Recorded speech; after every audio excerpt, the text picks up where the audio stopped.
नमस्कार। म तपाईहरुलाई कतारको एउटा डिमान्ड आएछ जुन झापाको भिर्ता मोडमा रहेछ। यूएसएम कम्पनी भनेर उहाँको पहिला डिमान्ड तपाईहरु हेर्नु। हेलो नमस्ते सबैजनालाई। अब कतारको लागि केटाकेटी मेल फिमेलको लागि 19 वर्षदेखि 40 वर्षसम्म कतारको टप नम्बर 1 कम्पनी यूएसएम को लागि माग भइरहेको छ। कम्पनीलाई त कतारको नम्बर 1 कम्पनी भनेछ। खास भन्नु पर्यो भने कम्पनी सप्लाई कम्पनी हो। कि सप्लाई कम्पनी भनेपछि धेरै जसो नेपालीलाई थाहा छैन सप्लाई कम्पनी भनेको के हो। सप्लाई कम्पनी भनेको के हो, जुन कि मान्छे नेपालबाट बोलाउँछ, आफूसँग राख्छ, कुनै ठाउँमा मान्छे चाहियो त्यहाँ पठाउँछ, फेरि अर्को ठाउँमा मान्छे चाहियो त्यहाँ पठाउँछ।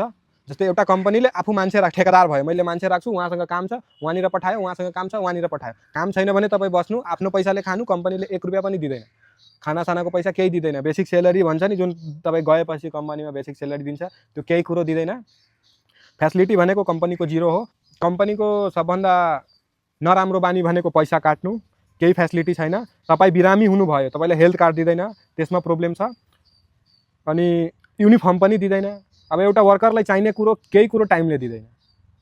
अब यति भन्दा पनि तपाईँ इच्छुक हुनुहुन्छ त्यही कम्पनीमा जानलाई भने म त भन्दैन जानु भनेर। मेरो फर्स्ट सल्लाह हो तपाईहरु नजानु।